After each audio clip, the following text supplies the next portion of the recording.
ગમ ગણપતયે નમઃ. ઓમ એમ સરસ્વત્યે નમઃ. યોગમાયા સત્વ, રજસ અને તમસ એ ત્રણેય ગુણોનું મિશ્રણ છે. તેનાથી દુન્યવી લોકો મૂઢ બને છે અને તેથી અજન્મા અને અવિનાશી એવા ઈશ્વરને ઓળખી શકતા નથી. પરંતુ આ યોગમાયા ભગવાનના સંપૂર્ણ અંકુશ હેઠળ છે. તેથી ઈશ્વરના પોતાના જ્ઞાનને તે ઢાંકી શકતી નથી.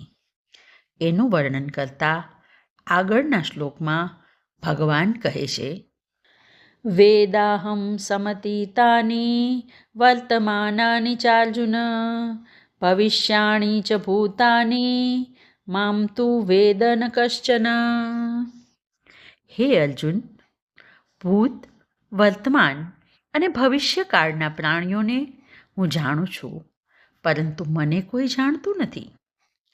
અહીં ભગવાને પ્રાણીઓને માટે તો ભૂત, વર્તમાન અને ભવિષ્યકાળના 3 વિશેષણો આપ્યા, પરંતુ પોતાને માટે વેદાહમ યાની અહમ વેદ પદ દ્વારા વર્તમાન કાળનો જ પ્રયોગ કર્યો.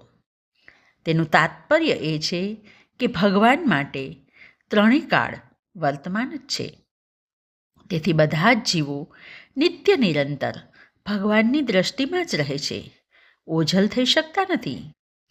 જેમ પેલા કાચ લગાવવાથી અંદરના લોકો તો બહાર જોઈ શકે, પરંતુ બહારના લોકો અંદર ન જોઈ શકે, એવી જ રીતે યોગમાયાનો પડદો હોવાથી ભગવાન બધાને જોઈ શકે, પરંતુ મૂઢ લોકો ભગવાનને જોઈ શકતા નથી, જાણી શકતા નથી. તો પછી આપણા મનમાં પ્રશ્ન થાય કે ભગવાનને ન જાણવામાં મુખ્ય કારણ શું હશે? તેનો ઉત્તર આપતા ભગવાન કહે છે, ઈચ્છા દ્વેષ સમુત્થેન દ્વંદ્વ મોહેન ભારત સર્વભૂતાનિ સમ્મોહમ સર્ગે યાન્તિ પરંતપ.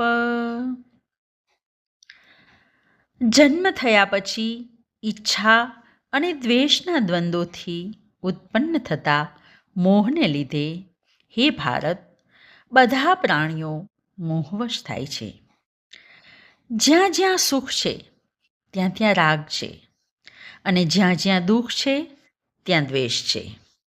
અને આ રાગ દ્વેષના દ્વંદ્વોથી ભ્રમિત થયેલી બુદ્ધિવાળો હું આત્મા છું એવી પ્રતીતિ કરી શકતો નથી.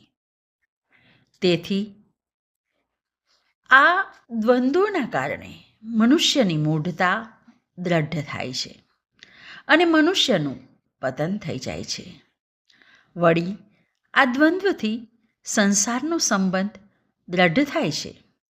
એટલે જ ભગવાને બીજા અધ્યાયના 45મા શ્લોકમાં નિર્દ્વંદો નિત્ય સત્વસ્થો નિર્યોગક્ષેમ આત્મવાન કહીને નિર્દ્વંદ થવાની આજ્ઞા આપેલી.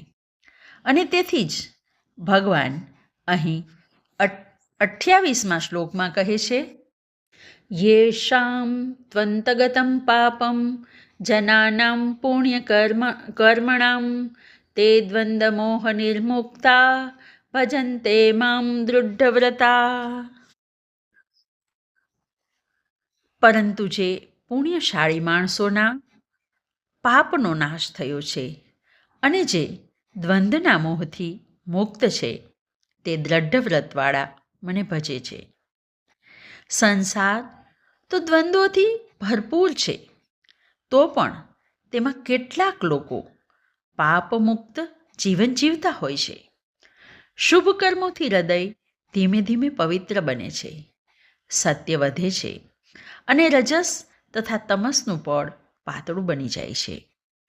ચિત્ત સ્વસ્થ અને શાંત બને છે, અહંકાર ક્ષીણ થાય છે. અને તેથી ભગવાન કહે છે, પુણ્યશાળી દ્રઢવ્રતવાળા લોકો મને ભજે છે. આજે બસ આટલું જ. હરિ ઓમ.